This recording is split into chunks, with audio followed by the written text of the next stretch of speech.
نمایشگاه سخا که امروز شما شاهد افتتاحش هستین در 8 طبقه انشالله افتتاح میگرده که در طبقه اول که شاهد افتتاحش هستیم ما و شما امروز به پیشواز از افتتاح نمایشگاه بزرگ سخا 50 اراده موتر را به پیشواز از عید سعید فطر و نمایشگاه موتر سخا امروز به دستای مبارک شما به لیلام میگذاریم.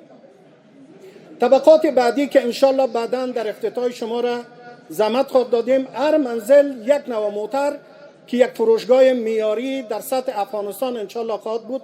مثلا منزل اول موتر تویوتا، منزل دوم موتر بنز، منزل سوم موتر فرونر، منزل چهار موتر لکسس و لندکروزر و اینا همش انشالله بعداً با ای که کار ما تمام شود انشالله افتتاح خواهد شد.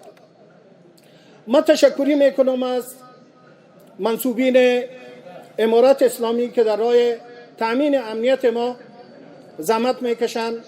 تشکری میکنم از شاروالی کابل، به خصوص رئیس نایه چهارم شاروالی کابل، از آمر حوزه پلیس حوزه چهارم، از آمر حوزه چهارم استخبارات که در راه تامین امنیت ما سعی کردند، تلاش کردند. تشکری میکنم. زیاد گپ نمیزنم. امروز خواهش میکنم از جناب رئیس و از جناب قاری صاحب و جمله بزرگا حاجی صاحب فریجان که با قطع نوار محفل ما را رنگین ببخشند و نمایشگاه بزرگ سخا را افتتاح بکنند. امروز جای افتخار و خرسندی است که ما شاهد افتتاح یک نمایشگاه بزرگ موتر که توسط جناب حاجی صاحب سخا ابتکار عمل گردید و ما امروز با قطع نواری را افتتاح میکنیم. از این یک چیز بیان داشته باشین، وقتی همیشه ما رشد ترقی میکنیم، وقتی تجارت رونق میگیره که ما سر خط تمام اصول کارهای خود، بنیاد یا زیربنای کارهای خود بر بنیاد صداقت، راستی، مردمداری، گذشت، متانت، مدارا، از خودگذری عیار بسازیم.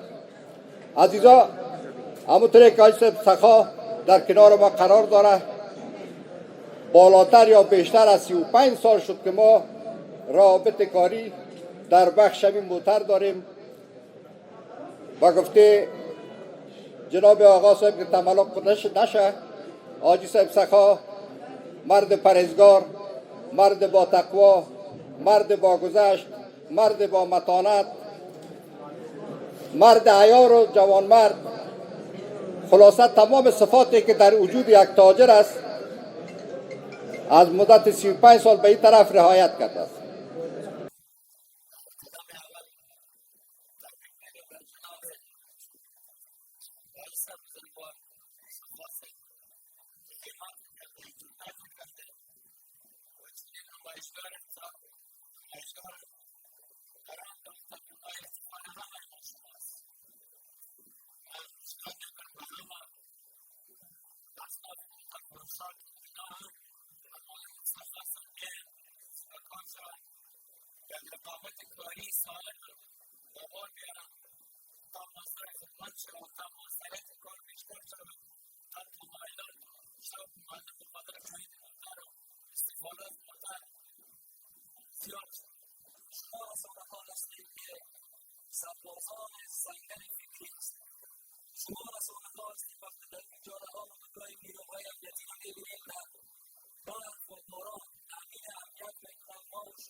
چی توسط SMS باشد، چی توسط پیام باشد، برای شخص